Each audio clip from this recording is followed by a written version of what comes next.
Baik, Assalamualaikum warahmatullahi wabarakatuh. Teman-teman edukasi berbagi, akan kami sampaikan materi yang berikutnya terkait pembelajaran berdiferensiasi, yaitu tentang modul ajar atau RPP yang berbasis diferensiasi. Bisa juga digabungkan modul ajar PJPL berdiferensiasi. Nanti tahap-tahapannya akan kami sampaikan. Baik, seperti yang kita tahu, di dalam surat edaran Mendikbud nomor 14 tahun 2019 tentang penyederhanaan RPP, Rencana Pelaksanaan Pembelajaran, di dalam RPP atau modul ajar bisa hanya berisi 3 hal, yaitu tujuan, kegiatan atau langkah, dan asesmen atau penilaian. Kemudian seperti kita tahu bahwasanya di dalam modul ajar atau RPP juga mesti ada 6 dimensi profil pelajar Pancasila, dari mulai yang beriman bertakwa kepada Tuhan Yang Maha Esa dan berakhlak mulia, berkebinekaan global, bergotong royong, mandiri, bernalar kritis, dan kreatif. Kita lanjutkan berikutnya. Di modul ajar yang sederhana ini, seperti yang kita tahu, kalau kurikulum 13 maka tujuan pembelajarannya ada ABCD ya, ada audience, behavior, kemudian content and degree. Untuk di kurikulum Merdeka hanya dituntut 2 hal, yaitu kompetensi dan konten. Kompetensi itu adalah kata kerja yang dipakai, bisa dibawa ke Bloom taksonomi. Kemudian konten itu adalah materinya.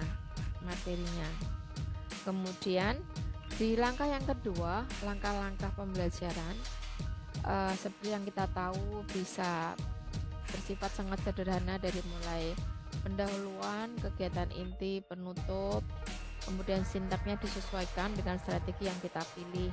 Kalau strateginya 5M, berarti yang 5M itu diaplikasikan di situ. Kemudian yang ketiga adalah asesmen. Kita sebagai guru mesti merancang asesmen formatifnya seperti apa, sumatifnya, remedi, dan pengayaan. Lalu akan kita sampaikan berikutnya tentang pembelajaran berdiferensiasi, di mana kita letakkan konten, proses, dan produk. Kalau sahabat edukasi berbagi masih ingat, yang lalu video sebelumnya kita masih sudah menyampaikan bahwa di konten bisa diisi di posisi materi, di alat peraga, di media, di sarprasnya. Kemudian di proses kita letakkan di mana? Di kegiatan inti. Di kegiatan inti dari RPP atau modul ajar kita. Lalu produk bisa kita lakukan di asesmennya, atau pada saat kita melakukan project based learning, maka di situ assessment itu yang menjadi utama kita, yang harus ditampakkan diferensiasinya. Nah, kemudian kita akan lihat dalam satu komponen modul ajar itu terdiri dari 3 hal. Yang pertama adalah informasi umum, komponen inti, dan lampiran. Nah, kira-kira di manakah kita letakkan kegiatan inti itu? Apakah di 1, 2, atau 3? Iya, betul sekali. Kita letakkan di komponen inti. Pada sub yang mana ya? Iya, di sub 2E ya, di kegiatan pembelajaran. Maka kegiatan inti kita letakkan di 2E, di komponen modul ajar di 2E. Nah, saya tidak akan menerangkan secara detail komponen modul ajar itu karena fokus kita adalah tentang pembelajaran berdiferensiasi. Seperti yang kita sampaikan tadi, bahwa di dalam kegiatan proses ya kan, jadi ada konten, proses, dan produk. Di bagian proses yang kita letakkan di kegiatan inti ya kan, ada sintaks yang kita pilih.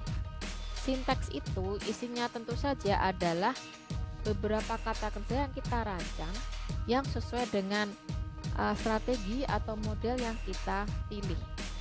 Misalnya kita memilih strategi 5M, dari mulai mengamati, menanyakan, kemudian mengumpulkan informasi, mengasosiasi, lalu mengomunikasikan, atau kita pilih yang PJBL.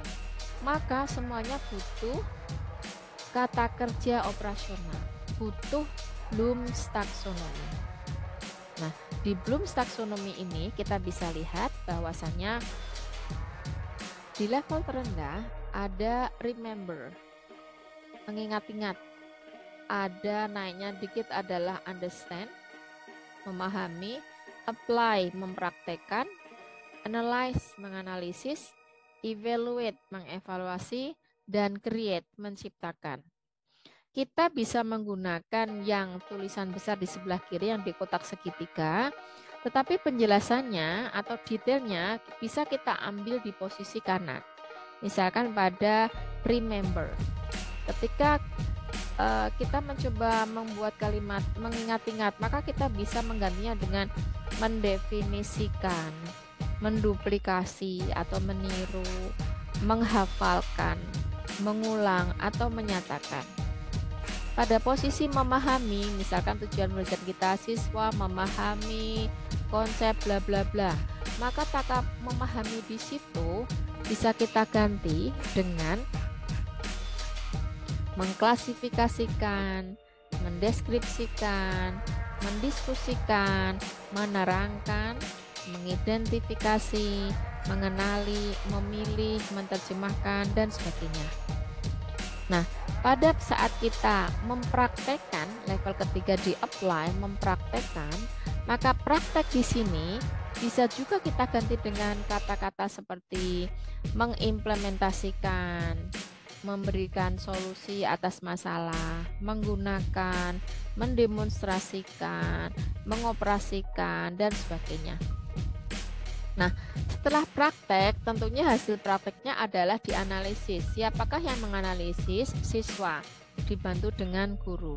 Pada saat kita memberikan kalimat untuk menganalisis, maka kata analisis ini bisa diganti dengan misalkan membedakan, mengorganisasikan atau mengatur, mengkomparasikan, kemudian mencari persamaannya, dan sebagainya. Setelah dianalisis, maka perlu dievaluasi. Apa yang sudah dipraktekkan tadi, setelah dianalisis perlu dievaluasi. Siapakah yang mengevaluasi? Bisa dari gurunya, kalau memang siswanya tidak mampu. Atau bisa siswa secara berkelompok dengan dibantu oleh guru. Nah, kata evaluasi di sini bisa kita juga gantikan dengan kata yang lain, misalkan bisa memberikan argumen, bisa mempertahankan pendapatnya, bisa memberikan kritik, dan sebagainya. Kemudian, mengkreasikan adalah hasil akhir yang tertinggi setelah melewati tadi rangkaian dari remember, understand, apply, analyze, evaluate, sama create. Itu yang create itu jadi hasil akhirnya adalah produk yang sudah melewati proses tadi. Maka create di sini bisa kita ubah kalimatnya, kita gunakan kata-kata seperti mendesain, merakit, mengkonstruksi, mengembangkan, menginvestigasi, dan sebagainya. Jadi belum di sini bisa kita fungsikan di dalam atau kita manfaatkan dalam penulisan tujuan pembelajaran bisa. Di bawah kegiatan inti juga bisa. Bahkan bisa juga untuk menulis soal, ya kan? Menulis soal kita memakai KKO apa? Kata kerja operasional yang dipakai salah satunya dari Bloom. Dari Bloom's taxonomy. Walaupun kita tahu Bloom itu bukan satu-satunya. Baik, sementara itu nanti kita sambung dengan video yang lain. Terima kasih. Assalamualaikum warahmatullahi wabarakatuh.